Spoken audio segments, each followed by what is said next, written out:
boop da beep boop. Live? Yes, I did the countdown. I even did the thing they do in TV, and I said, No, last week I didn't say the one. Last week you did this thing. 3, 2. What's going on, everybody? Welcome to Live on Two Wheels, episode 36, your weekly motorcycle live show. That's also a podcast. Also, it's its own YouTube channel because, Bo, the Live on Two Wheels YouTube channel officially, as of today, has its first episode. So if you guys go in the description down below, go over there. We're trying to get over 100 subs today. I need you guys to go do it. Hey, Chase. Right? Yes? Why are we putting it on there? Well, Bo, YouTube doesn't like it when we put hour-long podcasts on the Chase on Two Wheels channel. It's not the same quality of video that all the other videos on this channel are. So, well, the way we're going to get around it, we're going to post the full episodes over on Live on Two Wheels YouTube channel, and we will continue to bring you guys the amazing, impeccable level of content that you have come to expect. All right, calm down. Out of this weekly live show. I think it's an important distinction to let people know, because they might be like, oh, why the hell separate it? Like, the algorithm doesn't favor it. So these videos perform as well as we hope them to do, because it's more of a it's niche content, right? But it's something that we enjoy doing. You guys, I really enjoy the interaction we have with you guys, the Discord stuff, everything about it. We love. It's just when that content intermingles with other content that it brings the other content down, right? Because so, YouTube sees it and goes, "Oh, okay, your normal viewership is not the same as this." So we want to make sure that all of our content on the Chase on Two Wheels channel can perform as well as it need to, and that people have a place to go. So we're kind of archiving after we go live. That's a good way to look at it. Yeah. It's archive of the show, of the live show that's happening. Still available as a podcast on Apple Podcasts, Spotify, and Google Podcasts. Leave us a review if you're listening to us on over on Apple Podcasts. And you guys make sure to hit the like button. We'd love you guys a long time to do that. And the topic for today is we're going to try to dig into why more people don't ride motorcycles. Mm-hmm. This is going to be a really good topic to kind of like really work with you guys that are here live watching us in the chat, because you know, there's a lot of you guys. There's way more of you guys than just me and Bo here. So obviously we're going to give you guys our opinions, and we've got some stuff we kind of looked up.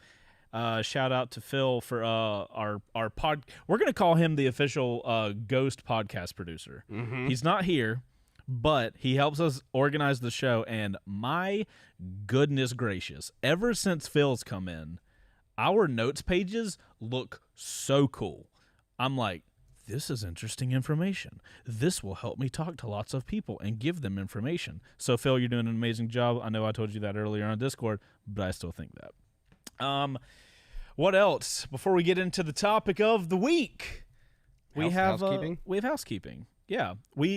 Can you guys see behind Bo? There's a secret little bike. I don't know if they can see behind you. Hold on. It's pause. It's like peeking out. Hold on, right here. No, they got just the headlight.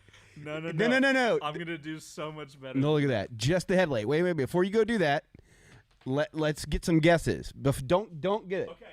Tell them to guess. Let's get some guesses. That headlight right there. Let's see if anybody. Yeah, everybody called the roller. This guy right here. What is this? Let's see the guesses in chat. I mean, nobody's guessing, so come on. Okay. There's somebody saying KTM, somebody saying KTM Road Glide. Oh, somebody said Grom. Somebody said Grom. Kind of. Guys, we have... They can't hear you. Get back on your mic, you dingus. Are you just going to leave that there? By the way, it's on right now. It's on. Somebody said Gorm. It's a effing... There you go. Nick got it. It's an effing Venom. So, tomorrow, or what was it? Was it yesterday that we unboxed that? Yeah. So, if you guys are familiar with the little Venom bikes that we get sent, they're hilarious. That one is called an Evader. It's a Grom, right? It's less than a Grom. It's less than a Grom, but it is an electric mini bike Yeah. that is road legal. I am so excited to ride that on the road. I still got to go get it registered, so we can't legally ride it on the road, but it's going to be hilarious. Yeah. So, you guys know here on Live Untitled, you guys get the inside track. Yeah, buddy. So, we let you guys know stuff ahead of time. You guys knew when we put that video out today that I'm trading my R7 for something. All you guys knew. You guys like, fucking MTN SV. What are you talking about? Yeah, bro. So we have that in. We, Bo's headed out of town soon. Is it next week? Next week, yep, the 13th. Next week, you're headed out of town. California. Brian's headed out of town now. And that's the end of that sentence. Oh, wait, am I not allowed to say anything At else? all. At all. He is going out of town. You can say that. He is going out of the country. You can say that. I'm not going to say anything. That is the end. I don't want to say anything. No. I don't want to get in trouble Look, again. this is serious face right now. You are not allowed to say one single fucking word about what is beyond. I don't even know what's happening. I won't say anything. I've already gotten in trouble once before. I don't want to get in trouble anymore. That's a big bad. Okay. Also, everybody, can you guys let Bo know in the chat that you guys love his rainbows behind him? Bo had tried to convince me that he doesn't want them. Here's the thing. And I made him have them this episode. I am really digging the lightsaber effect right now that's going on. So I redact my previous statement because like there's like some weird like I don't know aura thing going on. I had to convince him to do that. I had to just go put the lights there. I feel like the inside of a Razer computer. This is what the inside of a Razer laptop looks like. We gotta talk about Discord. So guys, at the end of the show, we have our little Discord page, the Ontwowheels Discord thing.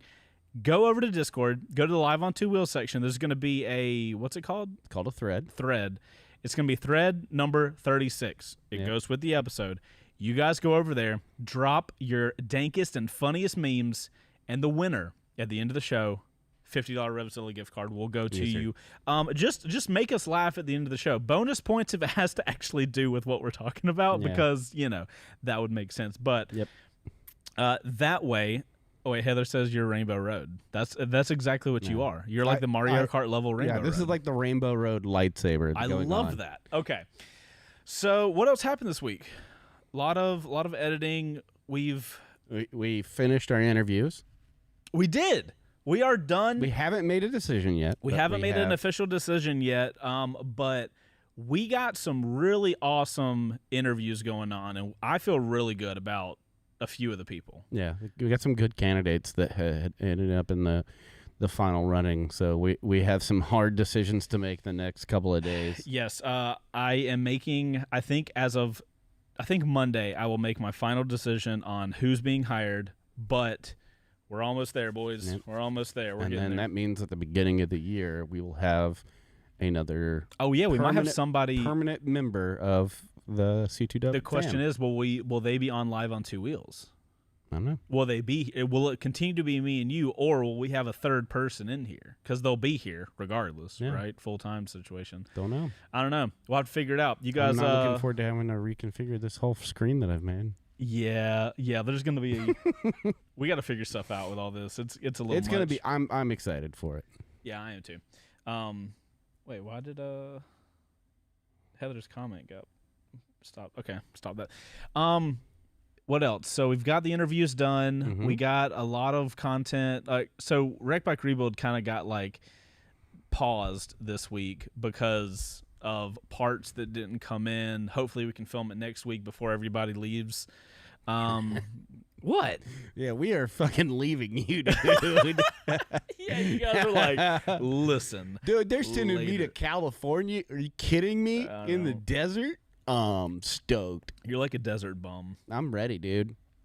I'll send you pictures, screenshots of my weather app every day I'm out there.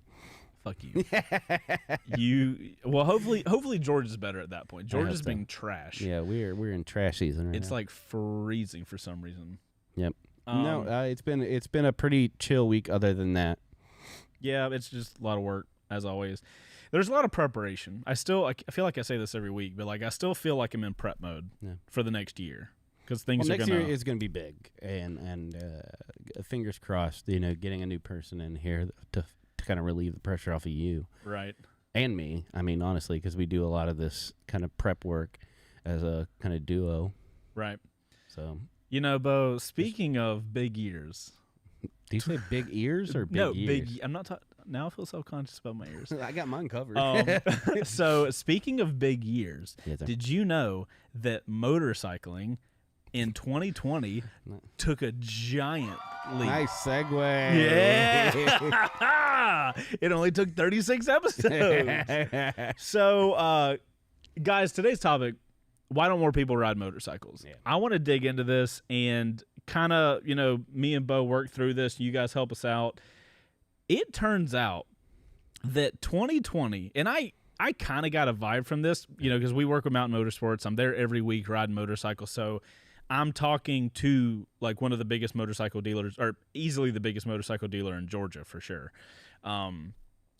They were telling me that they can't keep inventory, right? And I thought initially that was maybe they didn't have the inventory that, it wasn't coming in. It was stuck on ships because we've talked about that before. Yeah. Like there's lots of motorcycles like stuck on cargo ships that just aren't making it to the U.S. because of all this crazy COVID stuff. And turns out that sales are so high. That's what's causing the issues with you can't even get motorcycles right now.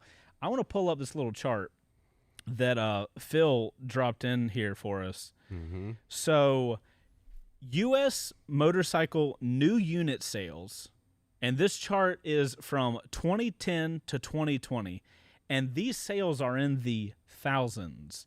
So you guys can see right here, like 2010. Bro, look at 2020. It makes sense. It almost freaking doubled. Yeah, it makes sense. How crazy is that, though? It's a crazy, huge jump.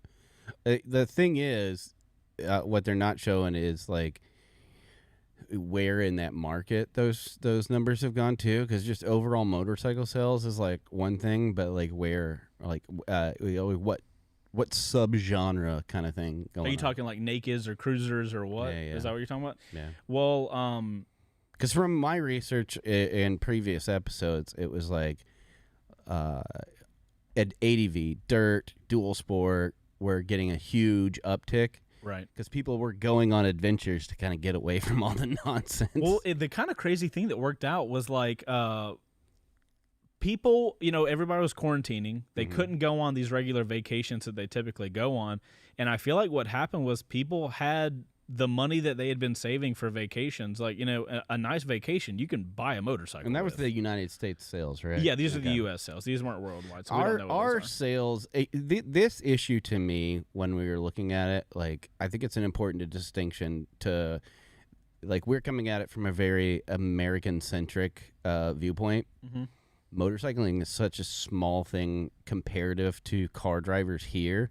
Yeah. Than compared to anywhere else, like in like overseas, it's huge. Like there's a lot of countries where cars are seen as the luxury instead of the inverse, which is what we have here, where motorcycles are seen as a luxury vehicle that you buy because you want something fun to ride around on. Whereas other places, it's like, no, it's cheaper, it's more economic to get a motorcycle or a scooter and ride around, and a car is for those families that can afford it. And then even other countries have less prohibitive laws against motorcycling and more laws that are for the betterment of motorcycles, so it encourages people, whereas the United States is the exact opposite. Like this was crazy because I saw something on Phil's Mylon note, and it got me looking at it. There is one state where it is explicitly legal to lane split. Right, yeah, and we can get into that. There's like a handful of them that it's not specifically prohibited, but not mentioned. Right. There's 2 states where modified versions of the lane splitting law have been legalized. Right. Everywhere else, it is illegal. Well, it's hard to get into that mindset that, like, if you look at the world in general, as far as motorcycling goes, America, we're like literally nothing. It's an infrastructure thing I think too, because like you think about other countries, there's a lot of like condensed. Everybody's living within this kind of condensed, super small area that is the city. Whereas America is so spread out and it's attached by these networks, these veins of interstates, where it's like you might be traveling an hour to get to work. Right. Okay. And like I can tell you from personally, the reason I don't ride my bike to work every day is because I'm going to be in traffic for an hour and a half, and you can't do anything about it on the motorcycle. And that makes fun. At least here in yeah, Georgia. Exactly. And in Georgia, like I can't legally split. Most of the times they don't care, but like I don't want to risk that.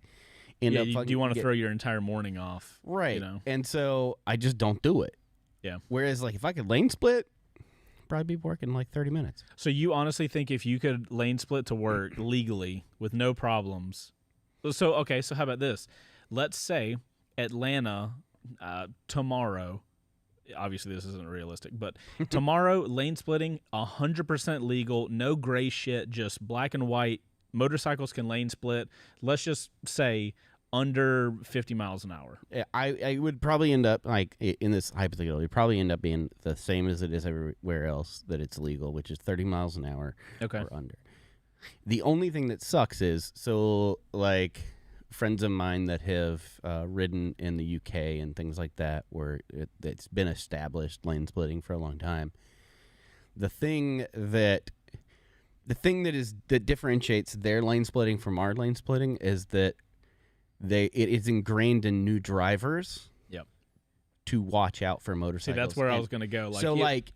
I would love it if Atlanta did it tomorrow, but what they have to do is burn that into the brain of drivers that like this is legal. The beautiful part about this is that once people see that like, oh, like you can get around on a motorcycle. Mm-hmm. I don't have to wait in traffic.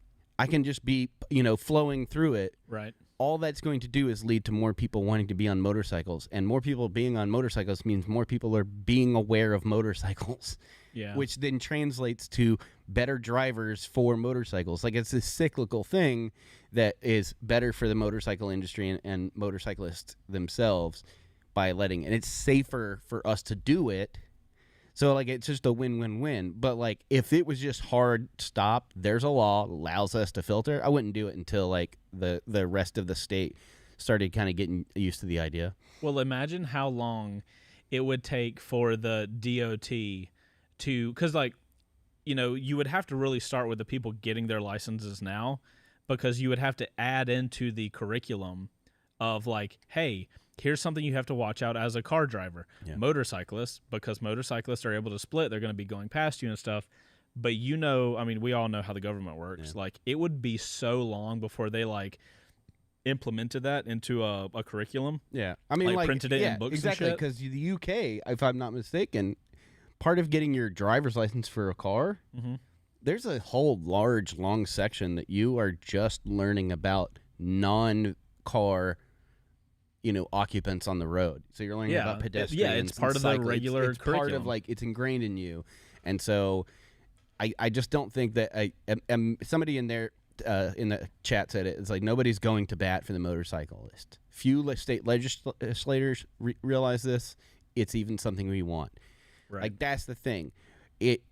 Cyclists, like bicyclists, get more people fighting for them than momotorcyclists, and you know how I feel about cyclists. But they're a terror on the road. They treat it like it's their road and put themselves and other people in danger, or at least in a severe inconvenience. Yeah. Whereas like we could directly benefit from these laws and be safer. Yeah. I don't know if I ever told you. It was a couple of buddies and myself went up to the mountains, and we were riding around, and one of them was a fairly new rider, and we got to a place where the cars were slowing down because there was an accident. Okay. And so I started to pull off onto the shoulder, and a couple of the other guys did the same thing. We almost did it at the exact same time, and the guy who's new is like, "What are you doing?" I said, "You might want to get over to the shoulder." Yeah. And he kind of crab walked his bike over to the shoulder, and literally 2 seconds later, a car right where he was, mm-hmm. came and hit the car in front of them. And I said, that's exactly why. Yeah. We're in so much danger and stuff. So, like, we are aware of it because we ride, but, like, I don't think that the vast majority of people think about motorcyclists in any other way except for the optics of motorcycle clubs, stunt riders, and all that hooligan-ness that happens and stuff like that. So it's a lot of optics. That's what they see. That's what they think. Oh, they just want to go in between traffic because they're a bunch of assholes. And I'm like, no, bro. I just don't want to be pancaked. I was about to say, I cannot tell Ultima. you. Yeah. So I think it was either when I was bringing the MT-09 SP back to the shop, or it was when I was out doing the 1 month review of the MT-07. It was one of those. I remember it was an MT, and we were on the highway. I was on the highway. Me and the motorcycle, we're friends. Yeah, okay. So I'm on the highway, and I can see the traffic. You know, it's one of those highways where like it's a slow kind of big turn, and then kind of this long straightaway on the highway. Yeah. And it just the way the traffic was that day, it worked out to where I was in the spot where this traffic on this straight line was stopped, but you had all these cars going way faster than they're supposed to. So I see they're all stopped. And I'm like, okay, cool. I'm about to have to come to a little bit quicker of a stop. Not a big deal. I'm paying attention to what I'm doing, right? And what is the first thing you do as a motorcyclist when you see stop traffic ahead of you? You don't worry about you at all. Yeah. At least if you guys are like me, the first thing I look down at, and I'm looking at my mirrors, and I'm like, okay, who's behind me? What's he driving? Who's on my right? What are they driving? How much space do I have in the cars ahead of me? Bro, I swear to God, when I got to that stop traffic, I was coming to a stop and I was going to stop totally fine. I look behind me. I see there's a giant truck behind me. So one, I'm like, well, this might be my day. And then behind the truck, I noticed the car do that thing where they like, you know how cars have that oh fuck moment? Yep. And they just veer into that little side median. I see the car behind him do that, and I'm like, okay, cool. This is game time. Something's got to happen here. Or exactly. So what I ended up doing is I saw that. So I'm creeping at this point, and I squeeze in right behind the car, right in front of me. Not squeeze in, but like squeeze into their side. Bro, I looked to the side of me. That truck was right next to me. Sweet. And it was one of those situations where like, so I mean, like I was there the whole time. I had been traveling in front of that truck for at least 4 minutes. Yeah. So let's piggyback this off of this situation where like it's about optics and stuff like that. What do you think that illustrates to non-motorcyclists? Like what's the takeaway from the person that was next to you that looked over and saw that? Like what do you think was going through their head when they saw that? You know, I mean, how they would look at that as to whether or not I want to get on a bike or not. Well, like to me, that situation would have been like, wow, I'm so glad that guy was on a motorcycle and knew what was going on and not in a car. Because, bro, if I was in my baby Jeep, that truck would have plowed into the back of that Jeep. 100%. There's no question about it. Yeah. So in that situation, I look at it like, thank God I was on a bike because I had the maneuverability and the But do you option. think the general public sees it that way? Well, for one, I don't even think people care enough. Like, I think the person next to me probably looked like, oh man, that was close, and that was it. That's probably all they gave a fuck about, you know? Yeah. That's how I feel like, because that's the vibe, right? It's like motorcyclists. You know, we have this.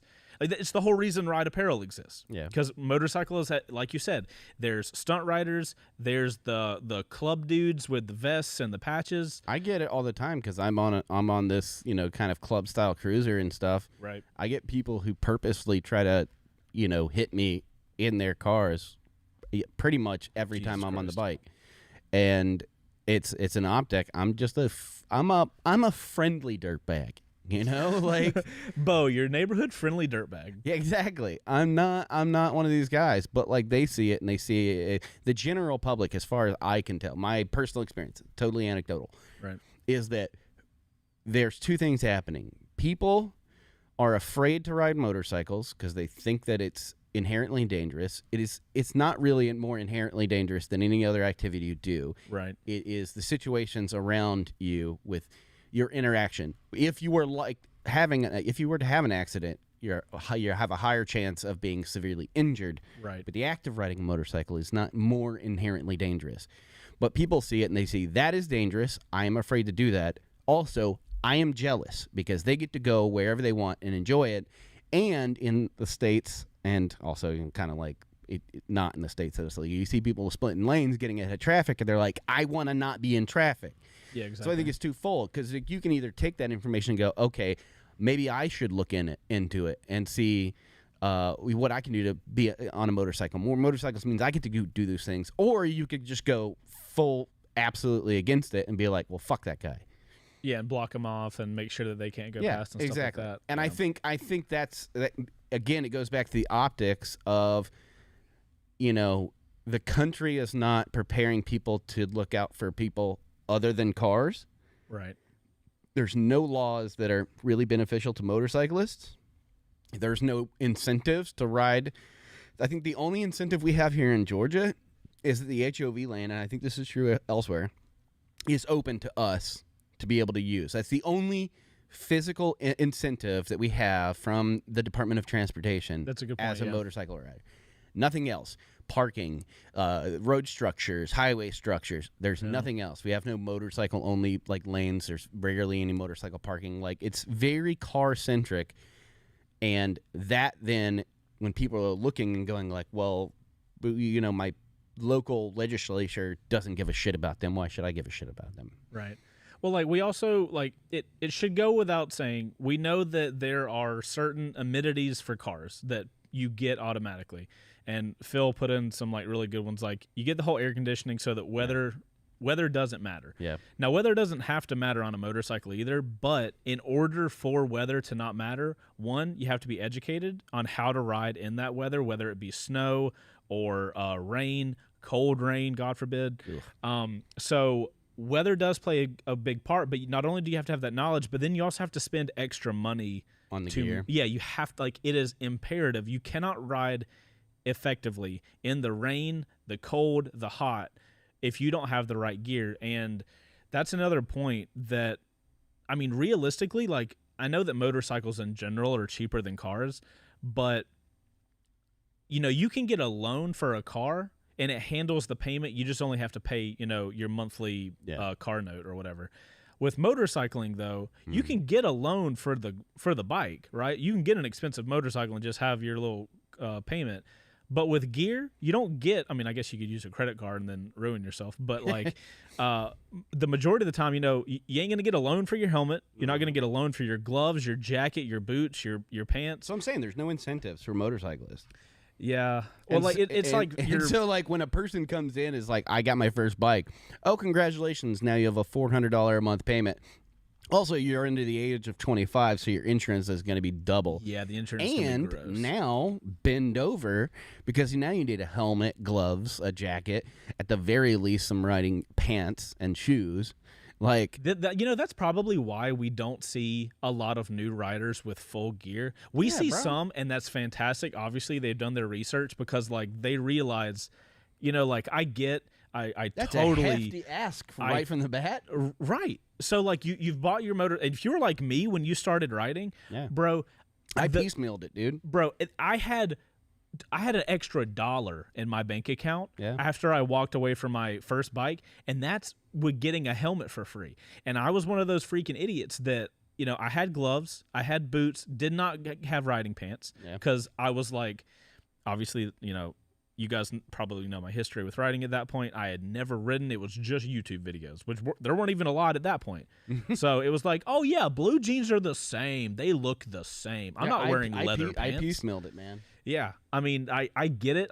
I totally understand. Oh, look at this guy. Oh, my God, Phil. This motherfucker. Go to my screen. No, I have to go show to my screen right now. He literally just put this on there. He literally just put this on there. He made his own graphic and put it on there. He made at an 5:30. ad time graphic. Are you fucking kidding me? Give this guy some ho-hos or some zebra cakes. Phil, I love you so much. This oh my dude God, is that's so good. I like how he's like, oh, God. Makes it bigger. Yep. All right, guys. God. Clearly, it's ad time. We got a lot more to talk about. Let's roll our ad. Thank you, Phil. Thank you for being. Hey, we don't have him on mic, but that's not going to slow him down. All right, let's get this out of the way.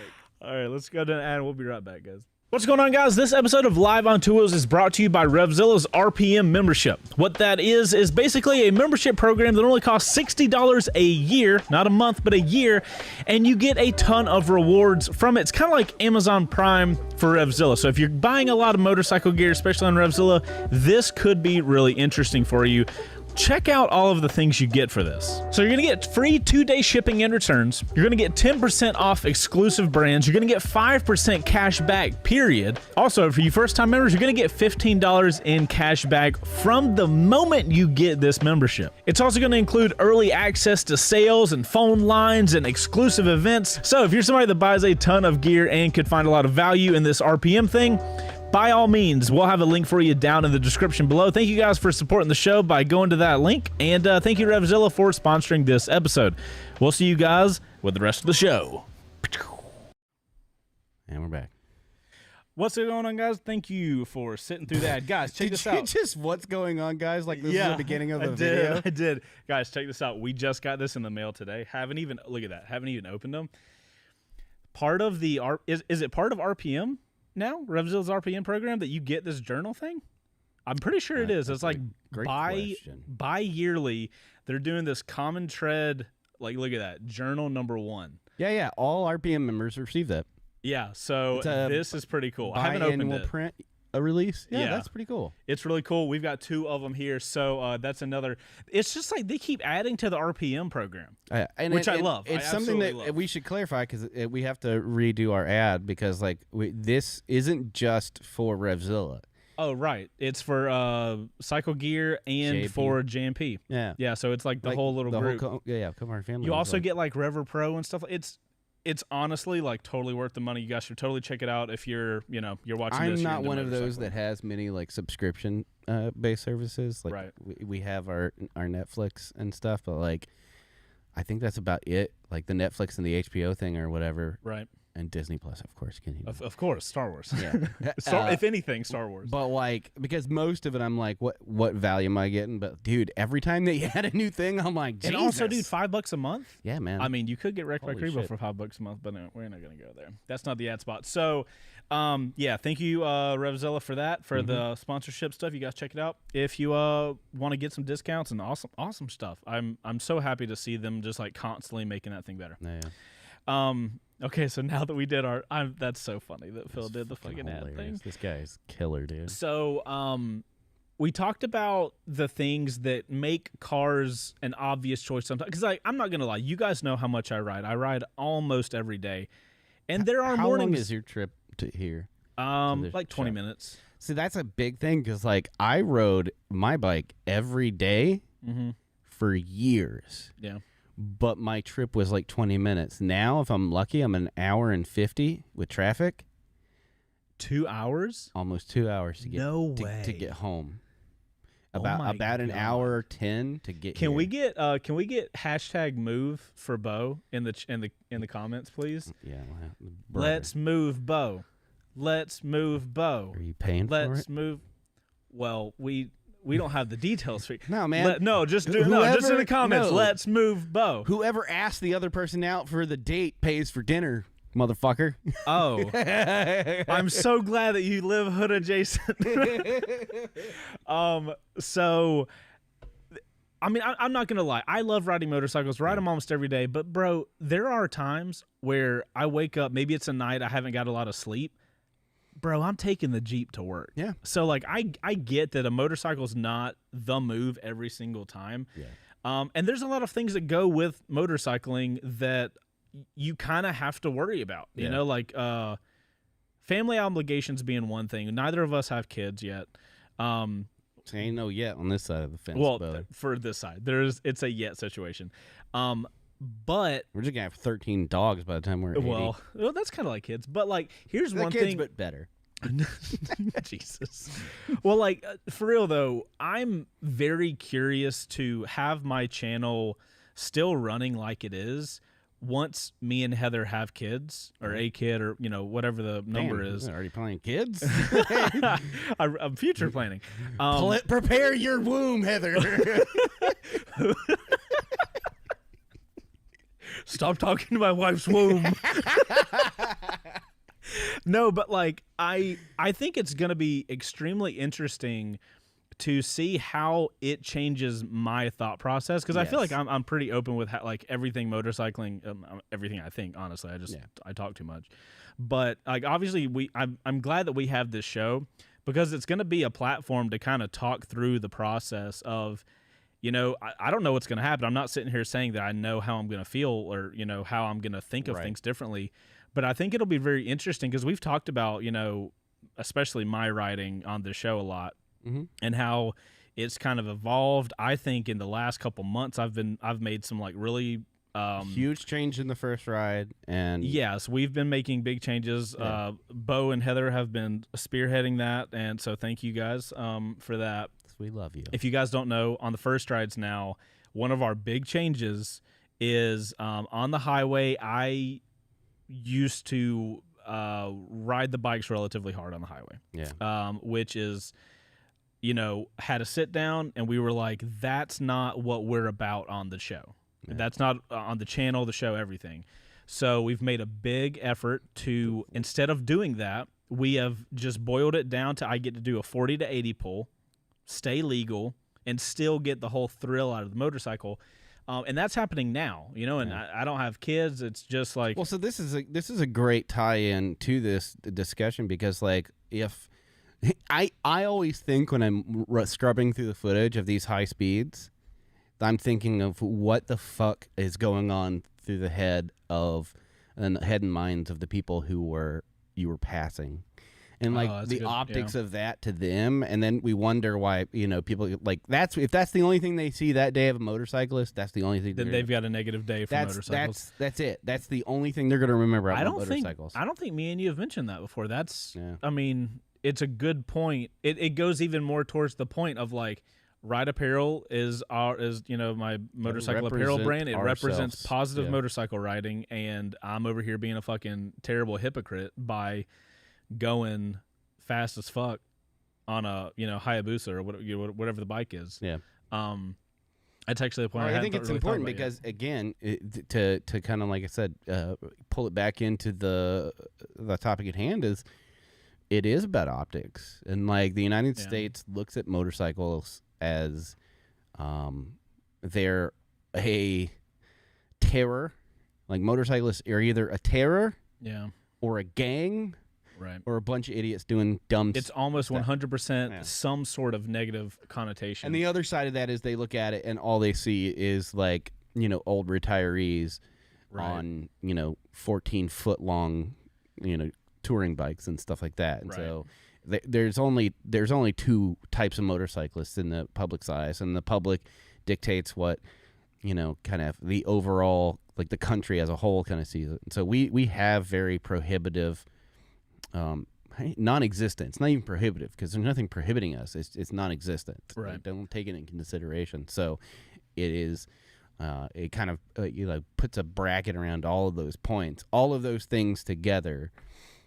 I think is like the biggest factor of why more people aren't getting into motorcycles, because isn't there like a couple of it happened a while, I don't know if they're still going, but like a couple of years back there was a real big push for lane splitting and lane filtering in a legal space. Yeah. And there was a lot of... You're talking one of those little, like, sign this petition Yeah, a lot things. of advocacy groups were out there about, like, making motorcycling more in the forefront and forethought of the citizens, which then would lead to more sustainable, like, laws and stuff for riders to keep them safe and stuff. Because there was I think it was called the Hurt Report. It was done in the 80s or 90s. Mm-hmm. And it was a very comprehensive study of motorcycle incidents and stuff like that. And it's something like 3/4 of all accidents involving a car and a motorcycle are a stop and go.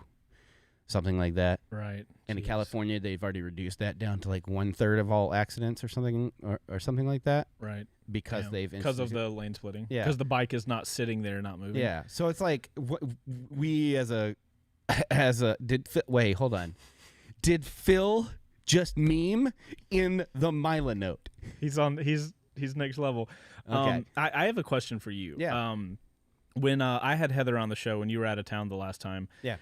We talked about this whole like how she feels about me riding thing. Yeah. What's your wife's situation on you riding? Were y'all together? Y'all were together when you started riding. Yeah, we were together. What was that conversation like? So like, because that's a big thing, right? My wife won't let me ride or something like that. Yeah. So I mean, in the beginning, it was cool, and like, all right. So thing you should know about Marley is that she has a type. Marley is your wife, right? Marley's my wife. I'm not just naming some random person. Yeah, let's talk about my wife. I'm going to talk about this lady named Marley. No, so Marley, Marley has a type.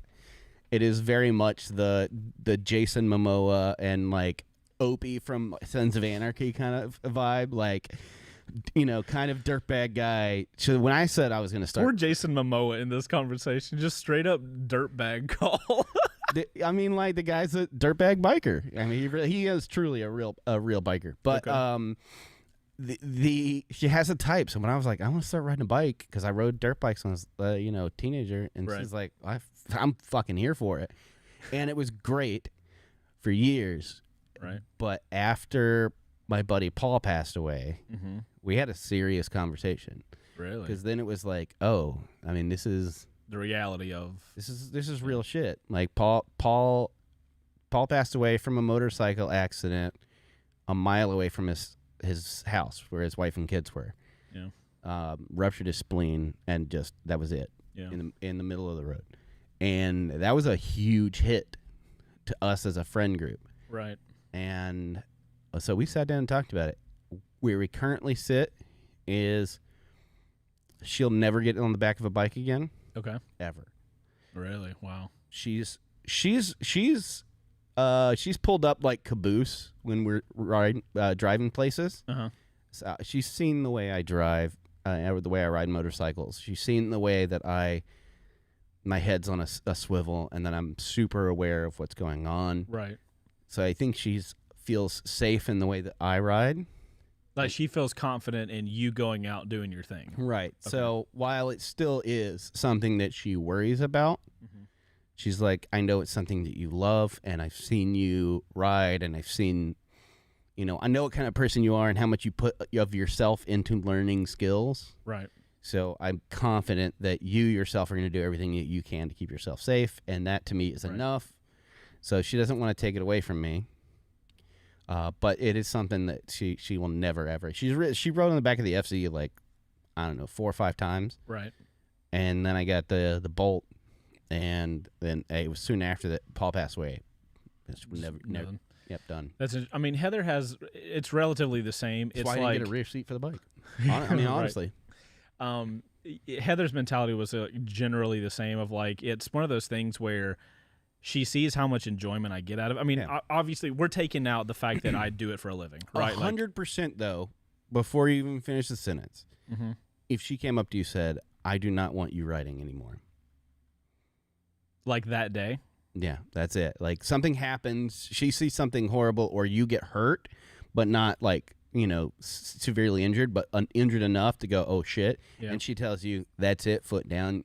I don't want you riding anymore on the street. Like you can still do it for your job and do your thing in a controlled environment, but like just going back and forth to work and shit like that. Done. Well, so like at the end of the day, the what would you do? I mean, I think that you'd be the kind of person to be like, okay. No, I mean, my relationship with Heather is far more important than anything on the planet. So anything that, obviously it would be a conversation. It wouldn't be, she would come up and say, hey, I don't want you to ride anymore. And I would be like, okay, cool. I do think the idea of my wife won't let me is a little misleading of an objection, because it kind of feeds the negative, like nagging wife stereotype. But 100%, like if Marley said that's it, I'd trade the bike, and I have no problem, because it's not about like, oh, my nagging wife won't let me ride. It's like somebody who cares about me and loves me unconditionally has decided for them and myself that they don't like the thing that I'm doing because it puts me at risk and it makes them uncomfortable. And I think if you're not the kind of person that can look at the person that you claim to love unconditionally and acquiesce to a request of theirs for your safety, an understandable request, right? Yeah. Then you're you're looking at it totally the wrong way. So saying my wife won't let me is kind of a cop out because your wife is asking you because she's worried sick, or your husband is asking you because they don't want you to die, and you go your initial reaction is to be like, oh, well, won't let me. Well, so here's the crazy thing though. We're both in a position where we're riding right now. So if you have a guy, we're just gonna use the guy in the wife scenario. If you have a guy that currently doesn't ride, and let's not even introduce kids in the situation. Let's just say guy comes to wife and says, I want to start doing this thing that is inherently dangerous, especially when you don't know what you're doing, which everybody has to have that point. At some point, we could have a whole show about my feelings on people and how they treat others when they don't know stuff, because I got strong feelings about that. But when you're not really educated, because you haven't had the time to get educated, and you're telling someone you want to go do this dangerous thing, I think a lot of people are going to respond like that just because of the lack of knowledge of motorcycling. My personal opinion, I feel like motorcycling, especially in our area in Atlanta, I 100% feel safer on my bike than I do in my Jeep. I say this all the time. Marley always asks me, she's like, aren't you afraid in the city? And I'm like, yeah, when I'm driving a car. Bro, I get, and you've seen me, and this is the reason I don't, one of the many reasons I don't like operating the camera car is because when I'm in a vehicle, I feel so closed in and so unable to do anything about any situation that comes up. I can brake, I can accelerate, or have 6 inches of room on each side. Whereas instinctively, when I'm on a bike, I'm already 290 degrees aware at all times. Right.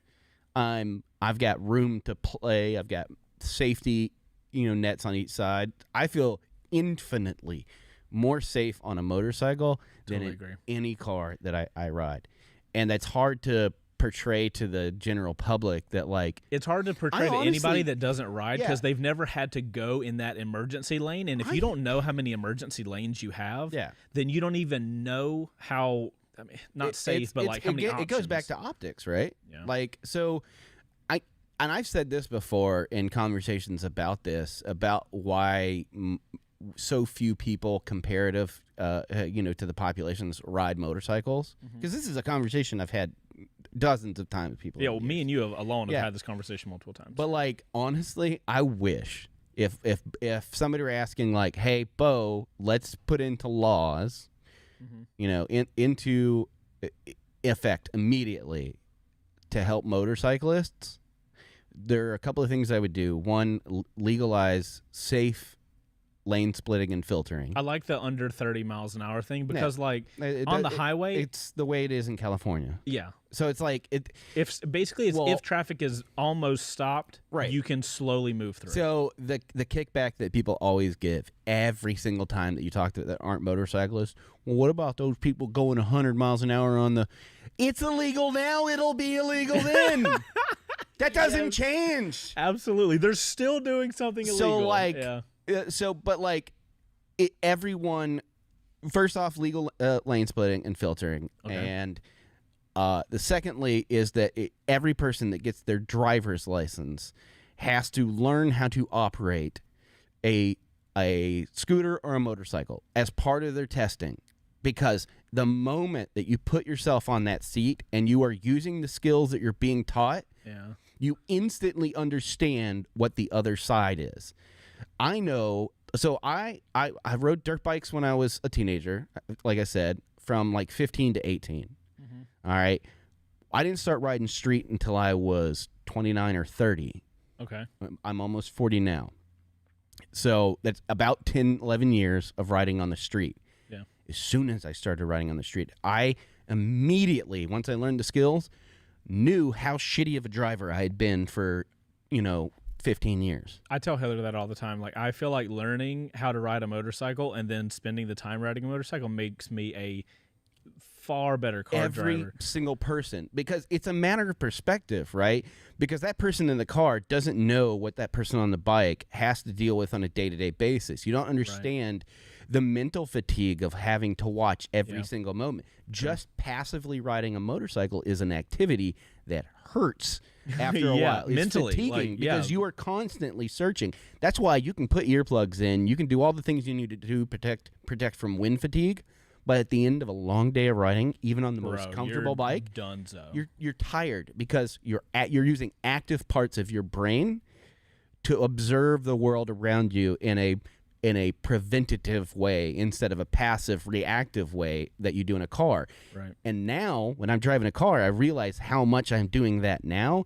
Every single person that gets their license as a learner's license should also, since you have restrictions on driving a car right now anyways, it's the perfect time, also needs to learn how to operate a motorcycle or even a scooter. Just something that they can put themselves in a position I feel where like they are going like, oh shit, I am a target. And then the more people you do that to, the more people that treat motorcyclists in a way. This happened, I'd say 5 years ago, right? You're so passionate about that. I am, because like I honestly think that like we are so far behind the rest of the world in this way. So like 5 years ago, when more and more states started talking about lane filtering and lane splitting, and it started getting more national attention, I noticed a shift. It was like 5 or 8 years ago. I lane filter now currently. I do it all the time. Like I do it more on my cruiser than I ever did on my sport bike. Right.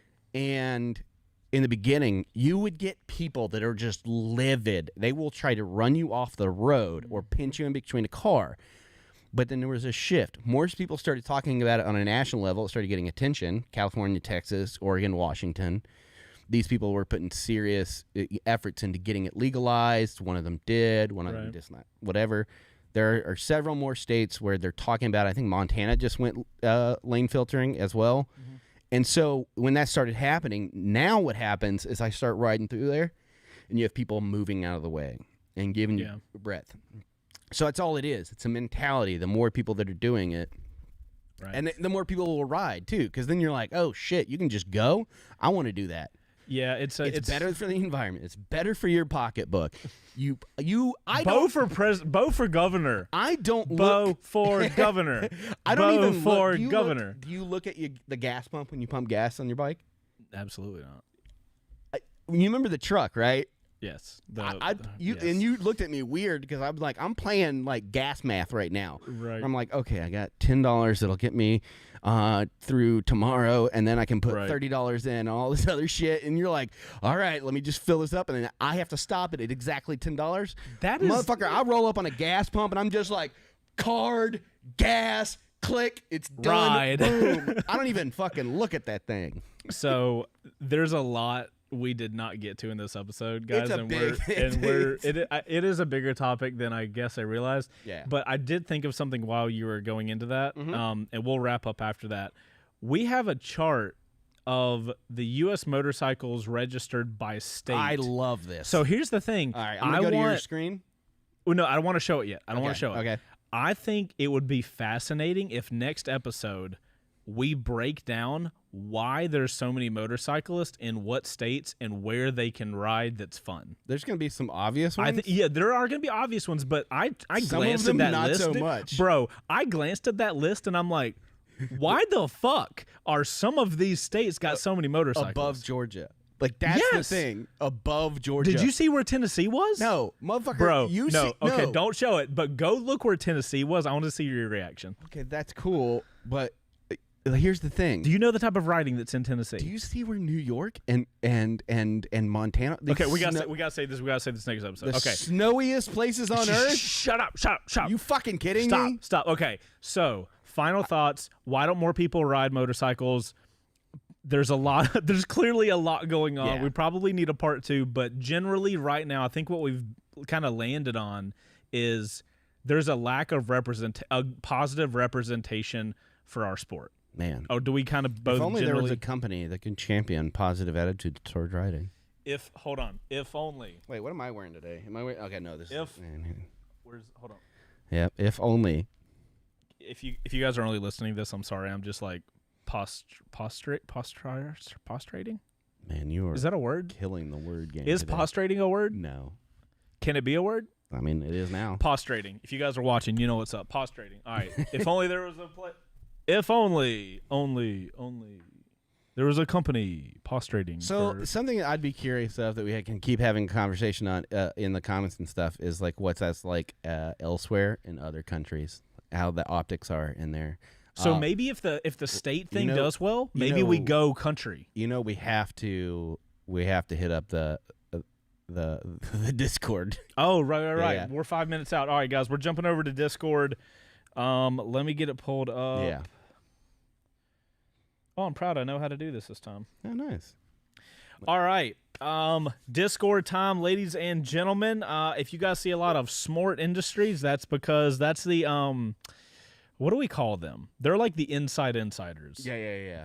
All right. So Andy, which is one of the C levels at Smart Industries, y'all smart. I like it. Oh no! Ranger couldn't make the live stream. Did Andy have to make up for it? I think that's it. I think that's okay. This is hilarious, honestly. Oh my goodness! All right, Lean, little more. I mean that is so me, old me in the mountains. Yes, sir. It's like I'm gonna lean some. I'm gonna lean a little more. I shouldn't have leaned a little more. It's anybody that's wrecked, anybody that's had a low side knows exactly that feeling. Yep. Go Bravos. Just FYI. Go Bravo. What are you? Braves.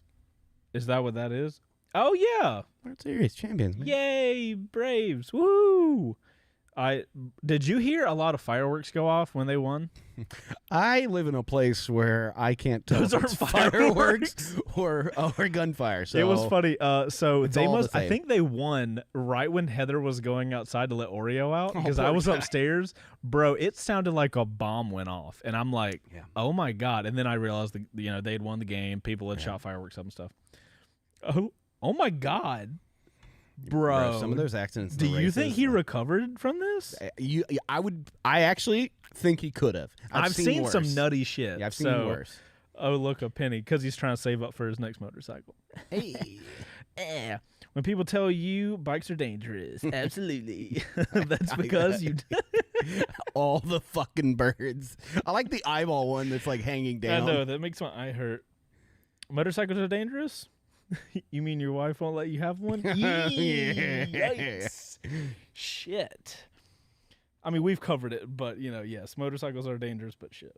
When someone asks what it's like to ride a motorcycle, I fucking really like that photo. I think this is what sums up. This needs to be a T-shirt. True, but I gotta be honest. Anytime I've ever ridden in a tracksuit, Yeah. on the road, like not at a track, this is how I feel. Yeah.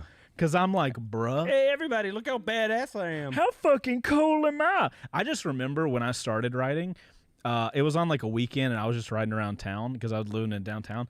I noticed a guy ride through downtown with a full tracksuit on, and bro, I looked at him like he was a fucking Power Ranger about to go destroy the evil team. I was like, I want to be that guy's friend. He just looked cool as fuck. Anyway. Good Lord. Some of these. Son, one day you'll be... Wait, give me the music. Give me the music. Oh, okay. Son, one day you'll be a man. Dad, I'm already 36. Wait. But you... Wait. but you still ask on bike groups, what tire is the best for your bike? This is something you guys don't know. Every day before we go live, I play that music and he tells me a story, and we kind of want to start doing it at the very beginning of the show. You guys need to let us know. Should we start every show with 30 or a minute of? And I can't come up with it ahead of time. No. I have to live do it, and I have Every to tell time you a that 1 piano minute story. kicks in, he fucking I lose loses it because I prep up for the story part, and then the piano comes in, and I'm like, God damn it, I wasn't ready for it. Okay, everyone, check your friends. We have to write her down. Oh, good God, That's a broom. That's a bro. I mean, I've had to dodge some random shit in the road, so I feel you. I recognize a few of you. I'm looking through these, man. These are so good. Dude, why I don't like how the top right photo looks really close to an R6 I had one time. Yeah. I'm not happy about that. Also, that dude, we all know this guy that goes and rides and leans off. Like, his bike will be upright, and he's leaned all the way off, and it's going through a turn. It's absolutely insane. No, there's the fucking guys. Oh, the hat. Oh, the hat. That fucking. I can't grow a beard like that, though. Oh, there's a lot that scares me about this photo. hate that. That's I don't like. I'm not. I can't. That's like a Joker Zuckerberg. Wow. Yes. Smart balls.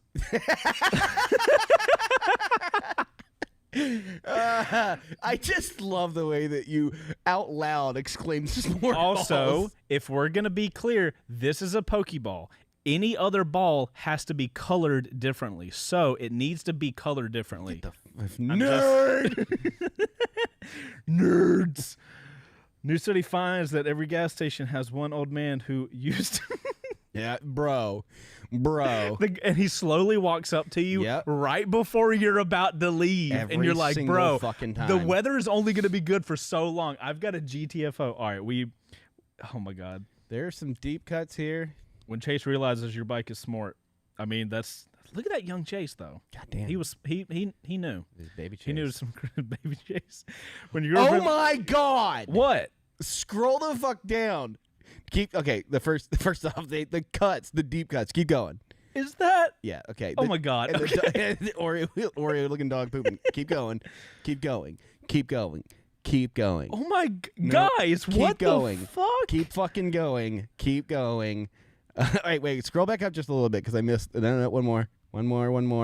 That's hilarious. That's hilarious as fuck. Yes. I didn't even see that, but it's the same guy, so keep scrolling. Guys, y'all have gone so deep in the paint. Fucking scrolling. There. Wait. That's you. I posted a picture on my Instagram a while ago where I did the old man filter. Are you fucking kidding me? Same guy has posted several of these deep cuts. Bro, we were literally just talking about the old man that come. Okay. Yeah. This has to win. Exactly. Hold on. Let's do a quick scroll because you guys are fucking killing it. Here's the thing. All of these things have been fucking winners. You guys are hilarious. Hilarious. Fucking. And he also did one that says when Bo quit doing his fart remix. And oh no. Oh man. Oh my God. Okay, it's a tie for me between Andy and Gearhead Motor Geek. I have to give this is too much. Old Bo talking about how he used to ride is too fucking good. Also, just a plus. A little Robert De Niro-ish. I can't tell if I'm going to be a handsome old man or not. Yeah, I don't know. Yeah. The rest of that photo is Wait, I'm wearing a cut. Hold on. Is there a guy on a camera back here? I think so. Why is my face not back there? That is the only thing that could have made this better. Opportunity, but opportunity. No, the other one that he posted of us on the bike doing the wheelie is also fucking hilarious. Same guy. And I love the look on my face. It's like, hey. Yeah, that's pretty great. Died. All right, yeah, that's it. You guys fucking, oh my God. Bro. You guys fucking killed it this week. Thank you guys so much for jumping on our Discord and doing that. We love ending the episodes with a fucking hoot, and you guys never disappoint. If you guys haven't jumped on the Discord, we obviously have way more rooms than just this. As you guys can see, we've got Wreck Bike Rebuild, First Rides, we got General, all types of stuff over there. So if you guys are interested in the motorcycle community, we're really trying to grow it so that we can do more cool stuff with also you guys let us know, should next week we dive into what states have the most motorcycle registrations and then do the research of finding out why people are riding there, because I'm I'm kind of blown away. I think it would be a pretty interesting episode. Yeah. All right. So, guys, that's it for Live on Two Wheels. Thank you guys so much for joining us live. Again, remember, we are moving to a Live on Two Wheels YouTube channel. Just Link in the description. Just for archiving live. If you're here, if you're on the live squad, nothing's changing. Yep. But if you want to catch it later, if you're watching this and you aren't watching this live, you need to go over to the Live on Two Wheels YouTube channel. I don't want you guys to subscribe and hit the notification bell, because once we're done here, we are going to upload it to that channel. Yes, we think we're going to continue uploading the DVR'd version of this on Chase on Two Wheels for the rest of this year. So the next, what is that, like 8 episodes from now? Sir. But after that, we're done. So you guys, please make sure to go check it out over there, so you're not left high and dry. We're at 91 subs. Guys, nice. 9 more subs. We want to get to 100. Let's effing go. Nice. You like how I'm not into the show? I'm like, effing. I'm going to stop cussing now. All right, that's it, guys. This is Live on Two Wheels. We will see you guys next Thursday, 5 p.m. Eastern Standard Time. You guys know how we got to end it. Thank you guys so much for checking us out live. Podcast version available on Apple Podcasts, Spotify, and Google Podcasts. Live on Two Wheels YouTube channel for the after the show thing. We'll see you guys next week. You wanted it so.